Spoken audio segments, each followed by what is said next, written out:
Well, college football in November always performs, and we got a 2 day gap between games starting up. Tomorrow night's going to be an incredible night for college football as we see the playoff rankings for the first time. And, by the way, a little bit of action going on. And you know, if you're somebody like me, you like these other sports. Yesterday was a pretty awesome day for me because the Chicago Bears, I'm a Chicago Bears fan. I thought it was about to be miserable. It actually turned into an incredible day. And college basketball starts today, which is a good filler between the seasons for me, and something to kind of watch and talk about with people when football is not going on. And don't get me wrong, when football's not happening, especially college football, if it's not happening, I'm going to be paying attention to college basketball. But we are college football over here nonstop. So make sure you like the video if you like the video and subscribe for more content. And comment down below if you think any of my takes are outlandish and crazy. I was so wrong about so much last week. Walk That Line went 3-12. I believe that was a record. I got to double check that. But I think we went 3-12. Maybe it was, yeah. Anyway. Worst week imaginable. I mean, you're talking about up until this point, we were really killing it since week one. We had a record of, I think 66-40 or something like that since week one. It was pretty good. Maybe it was like 58-40. I can't remember. It was something in 40. 58-40. That's lowballing it. And now we have this type of train wreck on Walk That Line, and we're going to have to talk about what I got wrong and just where I missed, I whiffed, and we're going to have to start with the nightcap. Oklahoma, Tennessee. I expected Tennessee to win. I thought that the way they looked in the first half, it went exactly, actually, especially in the first half, exactly how I thought. Minus the fact that Tennessee, on a few plays, had miscues that changed that whole half. You could argue that in that first half, outside of 5 plays, every other snap, Tennessee dominated. They truly dominated outside of 5 snaps. But those 5 snaps were critical mistakes for Tennessee that gave Oklahoma life, that gave Oklahoma the halftime lead, in which all it took for Oklahoma was a couple of good drives, and the ball game was going to be in their hands. I got to credit Brent Venables in this staff for finding a way to win. It was an electric environment and a blackout environment in Neyland Stadium, and they lulled that crowd to sleep. Now, the big concern I had for Tennessee going into the season, and what I said when I broke down this game, is Oklahoma's path to victory is Joey Aguilar not taking care of the football. Joey Aguilar, with those a couple of picks that I'm remembering specifically, what are you doing? What are you doing? That's all I could think about. I mean, I thought a big turning point in this game was when Max Gilbert missed the field goal, but the turnovers were the reason why Tennessee lost, and everybody knows that, and it's Joey Aguilar becoming the Joey Aguilar we saw at Appalachian State. Period. Plain simple. So this was my worry for Tennessee going into the season. Their offensive line overachieved expectations, which means their run game with the 3-headed monster that they have at running back exceeded all expectations. And those wide receivers, whether it be Brazel, whether it be the true freshman Staley, I think he's a true freshman, right? Anyway, the slot receiver Staley, the weapons overachieved. And it was self-inflicted wounds, a lot on the shoulders of Joey Aguilar, that lost them this game. Now, the nail in the coffin just summed up this whole game. The 4th down where they slipped the freshman tight end, who doesn't get many snaps whatsoever, showing heavy, saying, hey, look, we've pounded the rock for a couple years in a row. We're about to pound a yard on you and extend this drive. Pulling that and running play action was a really good play call. It's a shame that the freshman put in that situation did not make the play. I've been there before, right? I remember I played small school college lacrosse for 1 year as a freshman. I'll never forget my first fall scrimmage that I ever played. I had a fast break scenario and I wasn't ready for the ball. Wasn't ready for the ball and it hit my helmet. Right? A young player, because I ended up bouncing back from that mistake, learning from that mistake, being more ready in those situations, and I'm sure this kid will as well. I can't remember his name top of my head right now. He hasn't played a lot this year. But it stinks to be put in that position, but that type of play summed up the Tennessee football game here, where it was just self-inflicted wounds got in their way, and Oklahoma kept putting themselves in positions to where those self-inflicted wounds and the lack thereof for Oklahoma, there were some, but not very many. I think that is the reason why Oklahoma was able to win. They played cleaner football at the end of the day. Two big upsets in the ACC. Now, Georgia Tech losing to NC State, I think, is a huge deal personally, because it really opens up this ACC race a little bit more, and it complicates it a heck of a lot. Now, Wake Forest getting throttled on the road against the Florida State Seminoles cleared up a little bit for some of these top teams, but now you got Louisville a little bit more in the mix, especially a second loss to for Miami. They're completely done. They're completely out of it with the tiebreakers that SMU and Louisville has. Even if somehow you have a 2-loss tiebreaker, Miami's not going to get that. So Miami's eliminated here. Duke is still sitting here at 4-1. SMU is 4-1 in conference. I don't think a lot of people realize that until they beat Miami at home. They only have one conference loss. They lost 2 heartbreakers against in-state rivals from the Big 12 and TCU and Baylor. They're fine. Like, they're good. They're a good football team, and they're pretty solid on defense. That's something that SMU, they've been solid on defense the past couple of years, but again, the perception of Rhett Lashley, throw it around the yard, that still sticks for whatever reason. So SMU's right in the thick of things, and their loss is Wake Forest. Wake Forest losing their third now conference game eliminates any possibility of a tiebreaker there. You got Louisville just sitting there with one loss, 4-1 in conference play. Had to come back and rally against Virginia Tech, and they did that, and it was pretty impressive. Pittsburgh sitting there at 7-2. They could be in the top 25 for the college football playoff rankings on Tuesday night. I wouldn't be shocked at that. Georgia Tech in Virginia is still atop the conference right now. Georgia Tech sitting at 5-1. So the tiebreakers with Louisville, SMU, Duke, again, I'm not sure how that would all play out. I know they beat Duke head-to-head. Georgia Tech currently, at the moment, is positioned in the ACC championship still, even off that loss. But when you're looking at this Miami situation, it was a worse fear, I think, for Notre Dame fans, unless the playoff committee just completely ignores the head-to-head result. And my question is, what is the point? Are we going to say that Curt Cignetti is going to be right in this instance where you schedule soft out of conference? Because what's the point of playing these big games if you don't reward the head-to-head? Miami played that non-conference game against Notre Dame. I know how bad Miami has looked the last 3 weeks. They still have that under their belt. And if they win out, they should be above Notre Dame. And you were in a situation where you're like, as a Notre Dame fan, we need Miami to keep on winning. Now, because it's week 1 and it's easier to forgive, if I'm a Notre Dame fan, I hope they slip up one more time. So you don't have that 10-2 Miami versus 10-2 Notre Dame potential debates, because I'm telling you, I think that debate should be rewarded to the winner of that football game, the Miami Hurricanes. So this really shakes up the playoff picture beyond what you would think. I think the possibility of the ACC getting 2 in is diminished, but I don't think it's gone.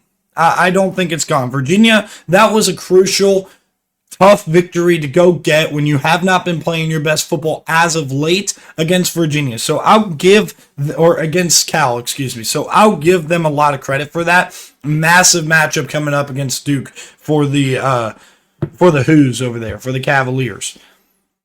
Moving on, talking about the Big Ten, you're still seeing some separation between Indiana and Ohio State and the rest of the conference. The way Ohio State was able to play in the second half and the way Julian Sayin played, making him the Heisman favorite at this moment in time. He is the best quarterback in the nation with the best wide receivers in America, and nobody can really deny that. The defense really clamped things up. Tough situation for Ethan Grunkemeyer to be in, but Penn State didn't necessarily shy away from the run game in the second half. They were just less effective because Ohio State was able to make slight adjustments to help in the run game. They did go away from the perimeter run that was working very well, and I thought that was interesting. And then also Andy Koldenicki getting too cute in some positions. Now we look at the Big 12 Conference. You got Utah with a big win, right? Utah's 2 losses in conference play. Right now, Houston has the tiebreaker still over them. There is a lot that still needs to happen for Utah to be put into that situation, considering that BYU is 5-0. You had Texas Tech getting the huge road victory against Kansas State, and I think it was huge because Kansas State's been playing much better football lately, and now they go and play against BYU on Saturday at noon on ABC, and I am super excited for that top 10 matchup between BYU and Texas Tech, and I think everybody should be. I think that game is very, very critical that Texas Tech wins because I don't see them making the playoff if they drop that game. They got to win that game. And they return back home. Welcome in BYU. Welcome in College Game Day for the first time since the Michael Crabtree catch against Texas. So this is going to be a fun one. And the Big 12 has kind of worked out to where now you're looking at these 2 teams, and Utah has a long shot of winning the conference. Cincinnati, I mean, I'm kind of with the assumption that they're going to lose to BYU. Look, they were banged up and they couldn't get anything going consistently on offense. They hit one explosive play in the second half, which really was like, all right, maybe Cincinnati has like, nope.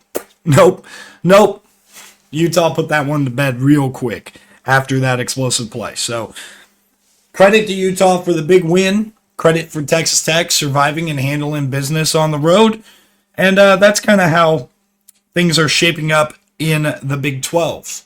And their shot of getting 2 in, I still think is pretty strong.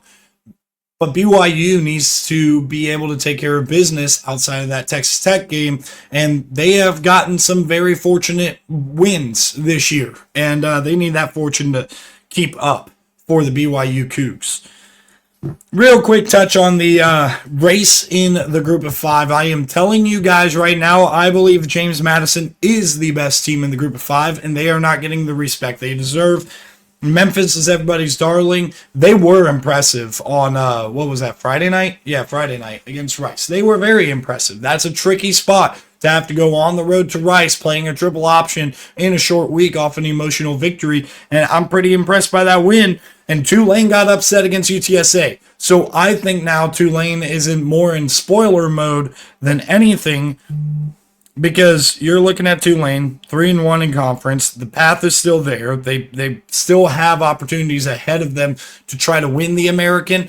But I just think with that loss and how ugly it looked against UTSA, number one, do I have a lot of faith that they're going to be able to win out? No.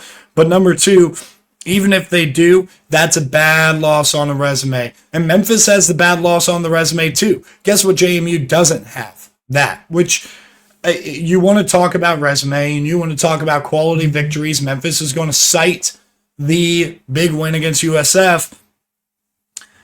Memphis, however, has an ugly loss, and you could, Brendan Lewis injury, whatever.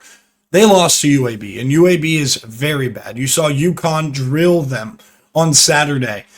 UAB is a very bad football team, and James Madison, when you're looking at the Sun Belt, are they playing teams week in and week out that are on the same level at least as UAB? Yes, and they're drilling everybody within conference play. Their one loss is against Louisville.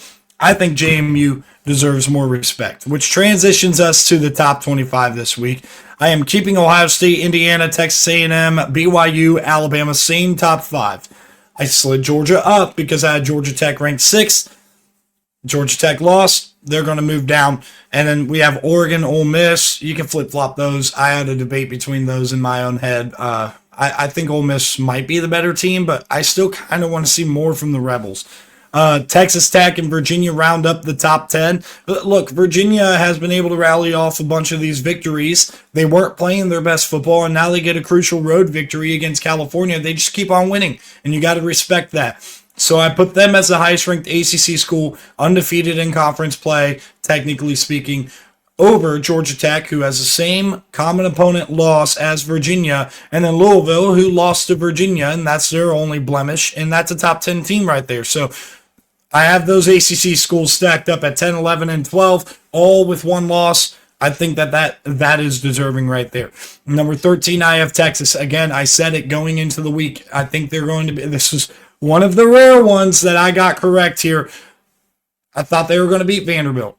And I thought they were going to take care of business. Now, that fourth quarter, a little bit concerning, but not overly concerning. Playing the prevent style that they had played in that game, I think that Texas is going to start turning a corner, and it looked to me for at least the first 3 quarters like Texas has turned a corner, and I'm buying into it because finding a way to win that Mississippi State game the way that they did, that was important for them because I said I don't think their defense is going to play that bad again, and they dominated Vanderbilt's offense most of that game.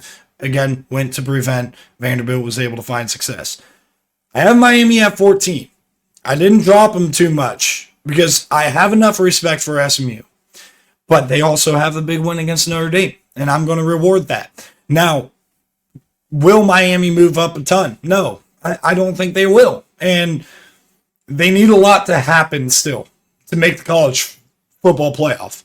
But I think if Miami wins out, it's also going to box out Notre Dame. It's going to box out Notre Dame. You're going to need to see Texas Tech lose 1 or BYU lose 2.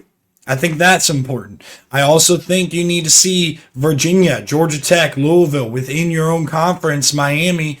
You need to see 2 of those 3 teams fall off. One of them getting in is not the end of the world for you. And I also think for the conference pedigree, the team that you're going to be rooting for to win down the stretch is Georgia Tech bouncing back, because Georgia Tech has an opportunity against Georgia out of conference. If you can raise the prestige of the ACC, you already had Florida State, whose only losses at this moment are in conference play. You already had Florida State beat Alabama, the top 5 team. So that pedigree needs to be there for the ACC if Miami wants to make college football playoffs still. Oklahoma and Vanderbilt, I have slotted at 16 and 17. Impressive road victory for Oklahoma, and I know I didn't rank Tennessee. There's just not room, in my opinion, for a 3-loss team at the moment. There are too many quality 2-loss teams at the bottom of these rankings. I still think that Oklahoma, with the wins against Michigan and now Tennessee, those are huge, and those are going to age well, and now you're seeing Oklahoma potential for a 9-3 Oklahoma making the playoff. I think the committee is going to have them ranked much higher than I do. I actually expect Oklahoma to be around 13, and they're going to give Texas 1 spot ahead of them for the head-to-head victory. And that's how it should. I think the AP poll, if I'm not mistaken, had Oklahoma ranked ahead of Texas, and that's just wild. We saw that game. They have Oklahoma ranked 11th. Texas ranked 13, Notre Dame ranked 10, and Miami all the way down at 18. At what point do we respect the results on the field? And I hope the committee does that. I hope the committee respects what we have seen on the football field, head-to-head with equal records in similar resumes. That's what you have. You could talk about the recency bias. If Notre Dame is ranked above Miami, it's simply because of the bias with Miami losing more recently. Bottom line. And I just don't think that I think being hot at the right time matters. But when it comes to head-to-head, it doesn't matter as much. Missouri slotted in at 18. I'm curious to see what they're going to look like. They play against Texas A&M up next. Both teams off a bye. And then USC in Iowa, 19 and 20. Whew, USC. That was a gutsy victory against Nebraska. Very gutsy. And I talked about Iowa last week. I didn't rank them last week, and I evaluated it as a mistake on my end after the fact. And I thought Iowa should have been not only ranked, but like you see, based on everything that happened, now I have them in the top 20. So keep an eye on the Hawkeyes over here. I don't know why they're not ranked in the I don't know why they're not ranked in the AP poll. I think that that's kind of ridiculous. We got Utah number 21. They're playing good football right now. I think the AP poll has them overrated a little bit. James Madison at 22. Again, I think they're the best group of 5 team. I gave them that respect. Only one spot above Memphis, though. I will give Memphis the big win against USF. In the bounce back, I do reward them for not only beating Rice, but beating them soundly. Cincinnati still at 24. Look, you can't ignore the 2-month stretch that they had after the Nebraska game because they lost that game against Utah. So I'm keeping Cincinnati in the rankings at 24. And Michigan, they look terrible on Saturday night. Justice Haynes, not sure if he's going to play the rest of the regular season. But they're going to stay at 25 because they keep on winning. But I'm not going to reward them and elevate them up either because they look terrible right now. They really do. And again, I still hold the firm opinion that until my Ohio State Buckeyes beat the Wolverines, I can't expect that to happen, and I'm not picking that to happen. The next video you're going to see is going to be breaking down the playoff picture, and we're going to get a lot of the week preview stuff done pretty early this week because I am taking a trip out of town, so you can expect to see that Wednesday or Thursday. Thank you guys for tuning in. So again, we got the playoff projections that we're going to do next up. I'm going to get to working on that tonight, and we'll see. Maybe I'll make the video tonight and have it scheduled to post tomorrow morning. And then we're going to react to the playoff rankings tomorrow here on YouTube. And then finally, we're going to get into the week, and we're going to bounce back with Walk That Line. And the research for all of this stuff is going to be getting done very quickly for you guys. So make sure you guys subscribe. Very bad week of Walk That Line last week. We're going to bounce back. I promise you that. Every single time that I have faced adversity with Walk That Line, we have responded very well. So thank you guys for tuning in. Really appreciate it. I'll see you guys in the next video.